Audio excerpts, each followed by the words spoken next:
Bugün mən sizə daha bir böyrək kistasını göstərəcəm. Lakin bu böyrək kistası adi böyrək kistasından fərqlidir. Çünki bu exnakok kistasıdır. Bilirsiniz ki, exnakok bir qurd xəstəliyidir. Adətən qaraciyərdə, ağciyərdə və böyrəklərdə məskən salır. Hətta beyində, ürəkdə də buna rast gəlmək olur. Gördünüz, bu böyrəkdir. Böyrəyin tam bir qütbün əhatə eləmiş exnakok kistası.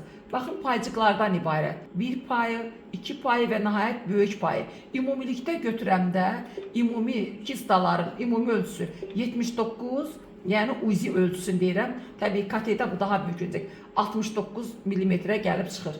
Deməli, belə saxlayırıq və keçirik digər tərəfdən yenə böyrəyə baxmağa. Diqqətlə baxın, bax qeyd edirəm, bu böyrəkdə olan exnakok kistasıdır. Görürsünüzmü? Bax, böyrəyin tam yarısı fəaliyyətdədir. Digər yarısı isə bax bu exnakok kistinə görə fəaliyyətini itirir. İndi həmən exnakoku biz qaraciyərdə də axtarırıq.